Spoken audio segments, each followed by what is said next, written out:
Meu querido, minha querida irmã, nós celebramos hoje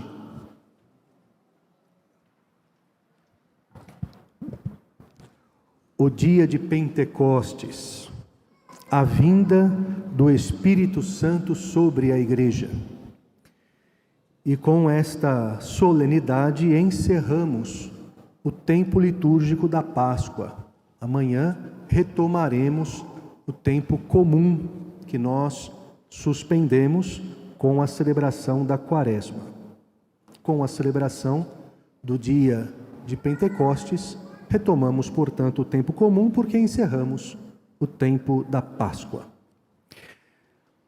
Sobre a vinda do Espírito Santo, a primeira pergunta que nós podemos nos fazer é a respeito do que dizem as Escrituras sobre isso. E há muitos textos a respeito, mas sobre os textos de hoje, se você trouxe consigo, tome a sua Bíblia nas mãos ou o seu aplicativo, de maneira que você possa acompanhar aquilo que está sendo dito com o texto em mãos. Na primeira leitura de hoje, retirada dos Atos dos Apóstolos, nós temos a narração do acontecido no dia de Pentecostes. O Espírito Santo é derramado sobre a igreja reunida no cenáculo. Quando, versículo 1 do capítulo 2, quando chegou o dia de Pentecostes, os discípulos estavam todos reunidos no mesmo lugar. Logo em seguida, nós respondemos a primeira leitura com o Salmo 103, Salmo responsorial, Salmo de resposta. Ele é uma oração pela qual a igreja pede o Espírito Santo e pede que a sua ação seja estendida a toda a face da terra. Assim nós cantamos: enviai o vosso Espírito, Senhor, e da terra toda a face renovai. Na segunda leitura, agora, primeira carta de São Paulo aos Coríntios, capítulo 12, nós voltamos a considerar a igreja, porque ali o apóstolo Paulo diz que não há igreja sem o Espírito. O Espírito Santo é aquele que faz a igreja surgir. Porque se a igreja nasce da confissão de fé, do reconhecimento que em Jesus está Deus, o apóstolo nos ensina: ninguém pode reconhecer Jesus como Deus, se não for por ação do Espírito Santo. Versículo 3, ninguém pode dizer Jesus é o Senhor a não ser no Espírito Santo. E depois o apóstolo começa a fazer uma reflexão dizendo que todos os dons que estão espalhados nos membros da igreja que somos nós, todos eles vêm do Espírito. E mais, diz que a cada um, versículo 7, a cada um é dada a manifestação do Espírito em vista do bem comum. Ou seja, ninguém de nós possui dons dados por Deus para nos sentirmos melhores que os outros, mais santos, mais capazes, para exigirmos privilégios pelos dons que nós temos. Mas não, se possuímos dons e nós os possuímos, diz o autor, é para o bem comum, é para a edificação do corpo da igreja que somos nós. Logo em seguida, da segunda leitura, aí nós tivemos a sequência. E mais uma vez a gente voltou, se na primeira leitura a gente estava considerando a igreja, na sequência a gente voltou a dilatar isso. E a pedir o Espírito Santo, porque a sequência é isto, é um canto de invocação do Espírito Santo. Mas nós o pedimos a todo ser humano. Por exemplo, dissemos: ao sujo lavai, ao seco regai, curai o doente, dobrai o que é duro, guiai no escuro, o frio aquecei. Ou seja, estão todos sendo aqui considerados quando a igreja cantando pede: vinde Espírito Santo. E por fim, no Evangelho, Jesus vai condensar estas duas coisas, porque se você observou, a liturgia da palavra está nos fazendo considerar a igreja e o mundo, a igreja e o mundo. Primeira leitura, a igreja. Salmo responsorial, toda a face da terra. Segunda leitura, os dons do Espírito à igreja. Sequência, todos os homens da terra. E agora Jesus condensa isso e diz: a igreja presente, fechada por medo dos judeus, no local do cenáculo. Jesus disse: como o Pai me enviou, também eu vos envio ao mundo, e por isso recebei o Espírito Santo. Meu querido e minha querida, os textos do dia de hoje estão nos recordando que o Espírito Santo não é dado ao mundo. O Espírito Santo é dado à igreja, a você e a mim, a nós. É sobre a igreja que o Espírito Santo é derramado, mas isto não para que a igreja se afaste do mundo, se sinta mais santa, mais privilegiada, se sinta melhor, Não. O Espírito Santo é dado à igreja para que ela vá pelo mundo afora, para dialogar com o mundo, para entrar em contato com ele, de maneira que o Espírito possa agir por meio da sua igreja em toda a face da terra. Daí que nós falamos, que o Papa Francisco fala, a igreja em saída, porque esta é a missão que o Espírito lhe confere.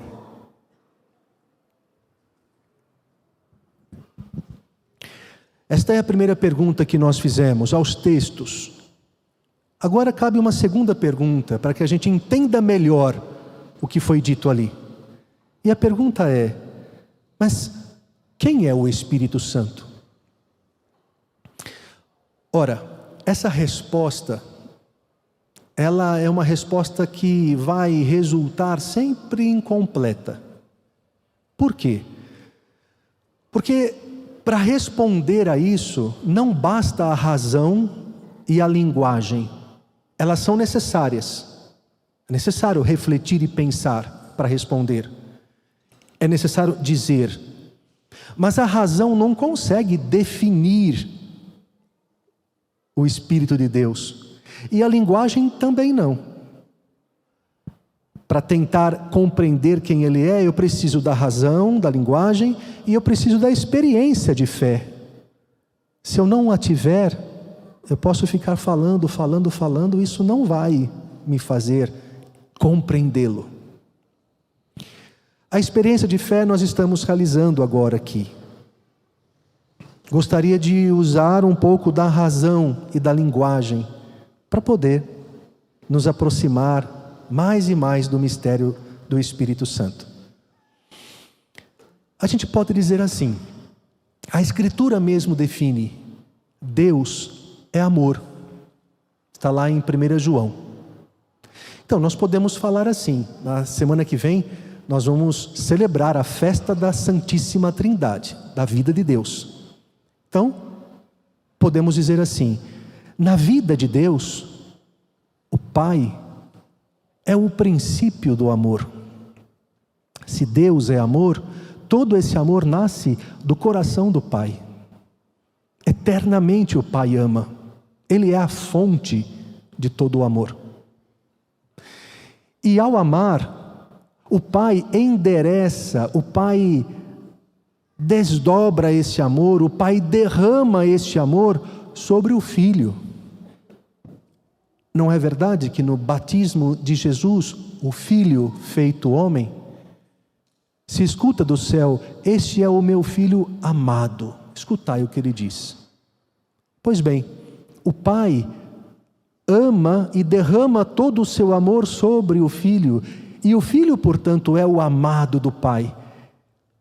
E a vida de Deus, linguagem sempre é limitada, tá bem? A vida de Deus é esta: o Pai ama o Filho é amado pelo Pai, o Pai ama o Filho é amado pelo Pai, de maneira que esta relação de amor é tão forte, tão intensa, tão única, que nós não estamos falando aqui de duas pessoas, aliás, de dois deuses. A nossa fé vai dizer, são duas pessoas, mas é um único Deus. Pois bem, eu explicava exatamente isso aqui nesse templo, a nossa garotada da catequese certa vez. E aí eu falava disso: o pai ama o filho ama o pai ama o filho ama o pai. Eles me acompanhavam como vocês estão me acompanhando agora. E aí eu fiz uma pergunta a eles. Eu disse assim: mas afinal de contas, onde está o Espírito Santo? E aí um menininho lá, naquele lado de lá, levantou a mão e disse assim para mim: padre, o Espírito é o amor que o senhor está falando aí. Eu me recordei daquela passagem do Evangelho em que Jesus ora ao Pai e diz: Pai, eu te louvo, porque o Senhor escondeu estas coisas de todos os que se consideram sábios e entendidos, e as revelou aos pequeninos. Verdade, eu vi essa palavra se cumprir ali. O menino falou: o Espírito é o amor. Então, tomando o ensinamento daquele menino, de nossa catequese, nós podemos dizer que o Pai ama o Filho no Espírito, e o Filho é amado pelo Pai no Espírito. O amor do Pai e do Filho é o Espírito Santo. E por isso estas três pessoas, que são identificadas como pessoas na história da salvação, porque cada uma delas possui uma missão específica, elas são uma única realidade, uma única comunhão de amor, essencialmente um Deus. Deus, amor. Por isso, todas as vezes que você e eu pedimos o Espírito Santo, vem Espírito Santo, nós não estamos pedindo uma coisa, nem uma partezinha de Deus, nem um presente dele, não. Quando nós pedimos o Espírito, nós estamos pedindo o próprio Deus sobre nós, a intimidade dele sobre nós. Olha aí, mais uma vez a linguagem vai sempre limitando, né? Eu ia dizer a essência de Deus sobre nós, mas não há outra coisa em Deus que não seja essência. Nós pedimos a vida de Deus sobre todos nós. Não estamos pedindo uma coisa, estamos pedindo Deus sobre nós, porque o que nós pedimos quando falamos vem Espírito Santo é o amor do Pai e do Filho. Portanto, com ele vem Pai e Filho. Da mesma forma, quando nós falamos, por exemplo, na catequese dos 7 dons do Espírito, representados aqui por essas 7 velas. Um dom é a sabedoria, outro é o conselho, outro é piedade, outro é fortaleza, outro é o temor de Deus. Mas quando eu peço sabedoria, não estou pedindo um presente de Deus, não. Uma coisa que Deus vai me dar. Vou pedir o primeiro dom do Espírito. Como se houvesse compartimentos de onde Deus tirasse o que eu estou pedindo e me entregasse. Não. Eu não estou pedindo a sabedoria de Deus. Eu estou pedindo sobre mim o Deus de toda sabedoria. Eu não estou pedindo a fortaleza de Deus, eu estou pedindo sobre mim o Deus de toda a fortaleza. Por quê? Porque não existem 7 dons. 7 é para indicar a plenitude do único dom que existe. É Deus o dom, é Ele que se dá sobre nós. Bem, esse é o segundo ponto sobre como nós poderíamos nos aproximar e dizer quem é o Espírito. O dom de Deus, o amor do Pai e do Filho. Mas me permitam falar só mais um pouquinho, posso? A pessoa que nos fez entender, compreender, nos aproximar do mistério de Deus é Jesus. E Jesus é o Filho amado pelo Pai, na vida de Deus, que chegada à plenitude dos tempos se fez ser humano. Então, Ele é Deus, Jesus é o Filho, feito homem. E nós não conseguimos entender Jesus senão no Espírito Santo. Primeiro porque, vou dar alguns exemplos aqui. Primeiro porque Jesus não é concebido senão pela força do Espírito. Porque quando o anjo diz a Maria, você vai dar à luz um filho, ela responde ao anjo, mas como é que isso vai acontecer? Eu nunca me deitei com homem nenhum, eu não conheço homem algum. E o Senhor diz, o Espírito Santo virá sobre você, é Ele quem vai te fecundar. E o menino que nascer de ti será o Filho de Deus. Portanto, Jesus só é concebido, o Filho só é concebido como ser humano por ação do Espírito Santo. E se nós tivéssemos tempo, não é o nosso caso, já estamos encerrando, a gente analisasse a vida de Jesus, não há uma palavra, não há um ato, não há um milagre, não há uma cura que possa ser explicado ou explicada sem se referir ao Espírito. Isso é tão verdade que os seus primeiros discípulos olham para ele e dizem, ele é Jesus, o Cristo. E a palavra Cristo é pleno do Espírito. É Jesus, o Cristo. Ele é Jesus, o Cristo. É o Cristo que devia vir. E com o passar do tempo, o adjetivo ficou tão forte nele que virou um substantivo. Hoje nós dizemos, é Jesus Cristo. Porque Ele é o pleno do Espírito. Claro que Ele é o pleno do Espírito. Por quê? Vamos voltar lá atrás. Porque o Pai ama o Filho e derrama sobre Ele o seu amor, o seu Espírito. Ele é o pleno do Espírito Santo. Não há experiência com Jesus senão no Espírito. A Escritura acabou de nos dizer. Ninguém diz Jesus é o Senhor, ninguém reconhece Jesus como Deus senão no Espírito. E é tão forte isso, tão verdadeiro isto, que nós, hoje, só fazemos experiência com Jesus no Espírito. Quando eu digo para você, o Senhor esteja convosco, o que você responde? Oh, coitados, ninguém jantou hoje, né? Daqui a pouco vai ter a festa junina, a gente pode comer. Quando eu digo, o Senhor esteja convosco, o que você diz? Está no meio de nós. Sim, eu reconheço que Jesus ressuscitado está aqui. E Ele só está aqui por ação do seu Espírito. Você reconhece isso por ação do Espírito. Daqui a pouco, sobre os dons que você apresentar no altar, preste atenção na liturgia. Quem preside a Eucaristia, o Padre vai dizer, por isso, ó Pai, nós vos pedimos que envieis o vosso Espírito Santo para que estas oferendas se tornem no corpo e no sangue de nosso Senhor Jesus Cristo. Ele só está presente na Eucaristia por ação do Espírito. E termino. Por isso é que o tempo pascal conclui-se, esse tempo de liturgia pascal, se conclui com o dia de Pentecostes. Final da missa, vocês vão ver que a gente vai, esse é o círio da Páscoa, ele é aceso no sábado santo, você que esteve conosco viu ele ser aceso, ele representa a presença, a luz do ressuscitado no nosso meio. E no final da Santa Missa, a última missa de Pentecostes, nós vamos apagar esta luz. Domingo que vem você vai ver esta vela apagada, ela vai continuar aqui, mas apagada. Mas por quê? Esse gesto quer dizer o quê?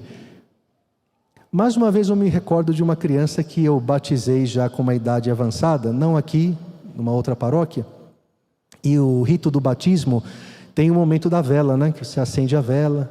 Aí ela ficou com a vela acesa nas mãos, e aí eu fiz todo o rito, entregando a vela acesa para ela, era um menino também. E aí eu falei para ele, agora você pode apagar essa vela. Sabe por quê? Gente, vou dizer exatamente a resposta que ele me deu, eu não o conhecia. Eu falei, sabe por quê? Ele falou assim, sei padre, porque essa luz agora está aqui dentro. Como é que Jesus diz? Eu te louvo, ó Pai, porque o Senhor revela essas coisas aos pequeninos e as esconde aos que se consideram sábios e entendidos. Então, o que nós vamos fazer no final é, nós vamos apagar esta vela. Domingo que vem você vai chegar aqui, ela vai estar apagada. Por quê? Porque Jesus ressuscitado continua presente no meio da sua igreja por meio do Espírito Santo derramado no dia de Pentecostes. E há mais uma coisa bonita. E nós começaremos o tempo comum. Retomaremos o tempo comum. Por quê? Porque é no comum da tua vida, da minha vida, que Ele deseja falar, que Ele deseja te alimentar, que Ele deseja te iluminar, que Ele deseja te enviar. Quanta beleza a nossa fé cristã e católica nos comunica. Peçamos que o Espírito Santo de Deus, o amor do Pai e do Filho, derramado em nossos corações, nos aproxime cada vez mais dEle e nos envie para sermos suas testemunhas, sinais e portadores do seu amor a todas as pessoas com quem nós nos encontrarmos. Em nome do Pai e do Filho e do Espírito Santo. Amém.